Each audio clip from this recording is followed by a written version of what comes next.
Bonjour à toutes et à tous, je m'appelle Xuân Linh.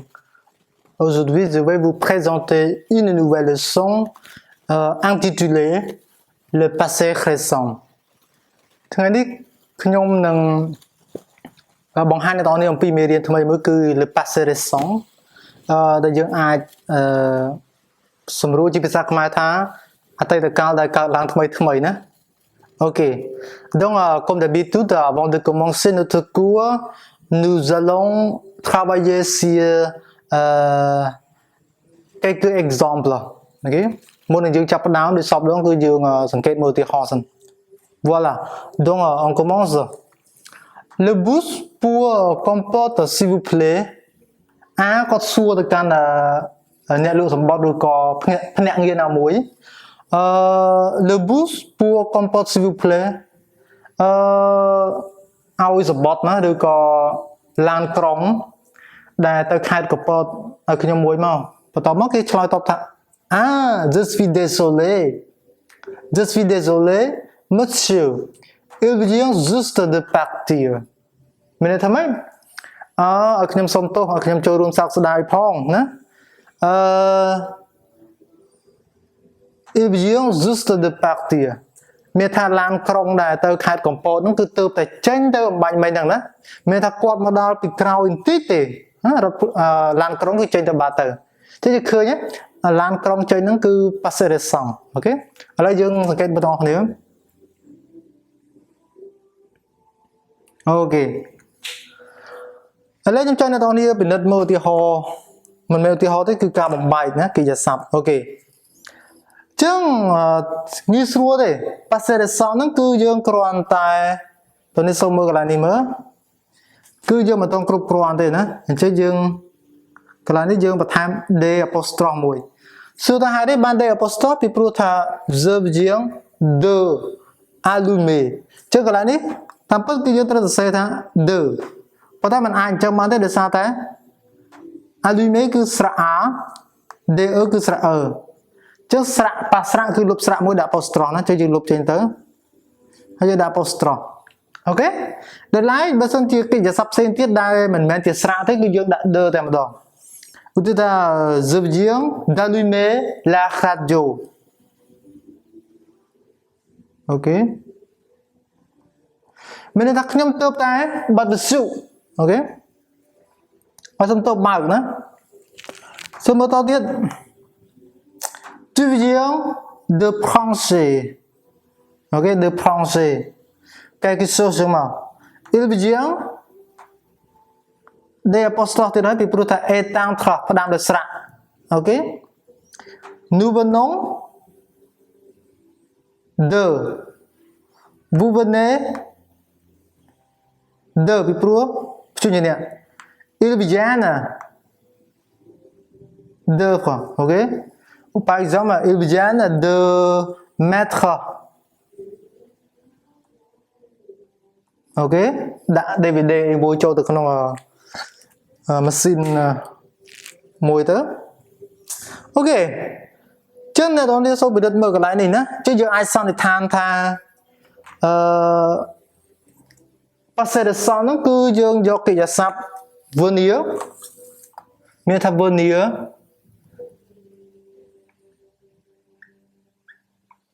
venir au temps présent.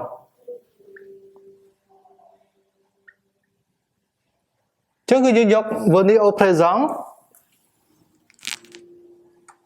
chứ venir nó bốc cho mình de, rồi có des apostrophes, bốc cho mình nơi kia toàn nữa, infinitif.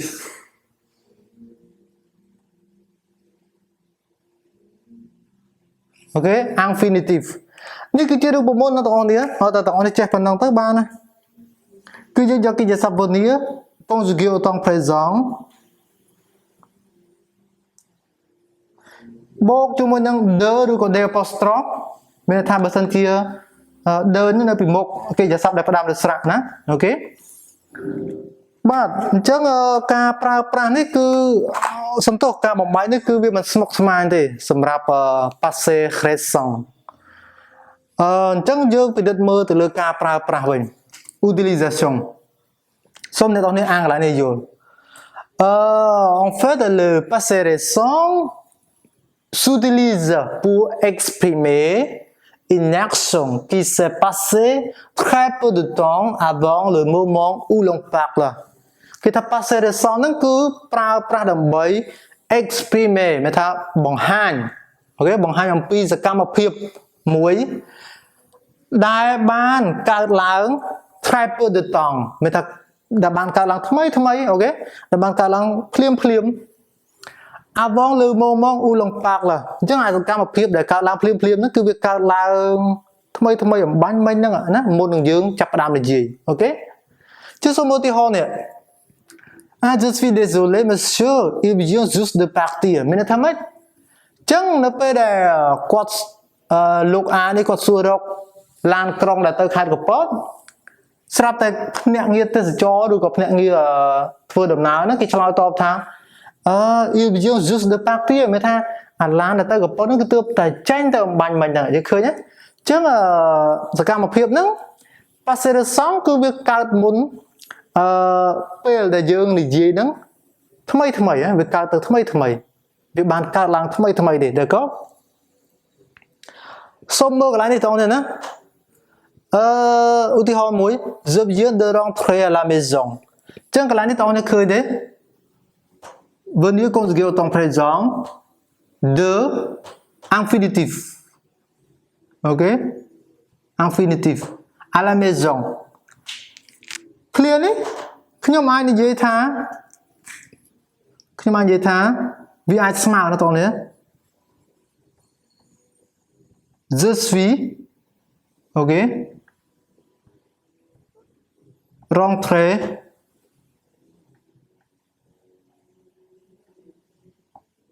chez moi dans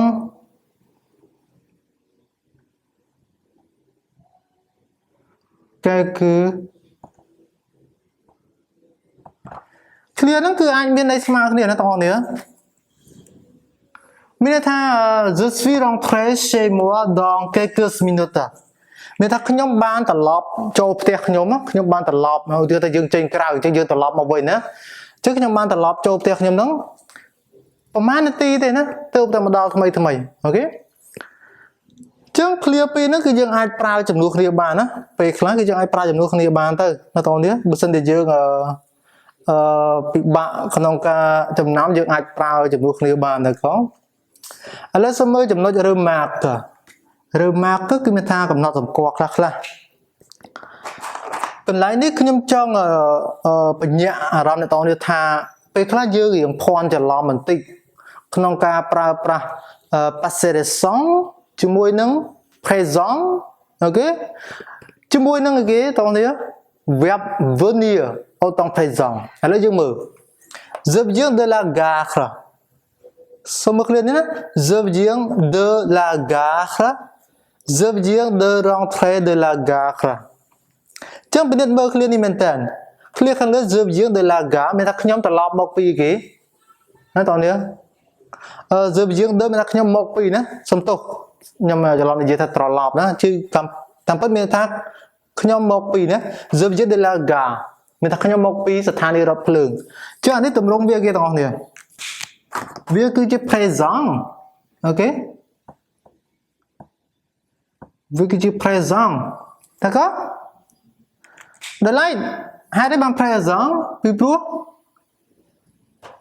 មកពីគេស័ព្ទ venir de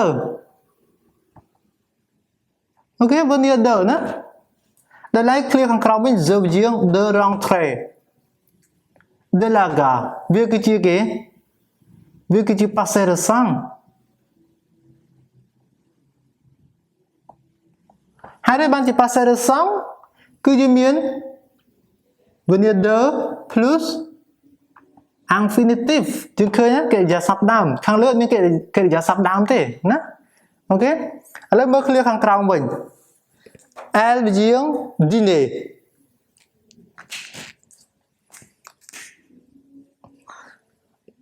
elle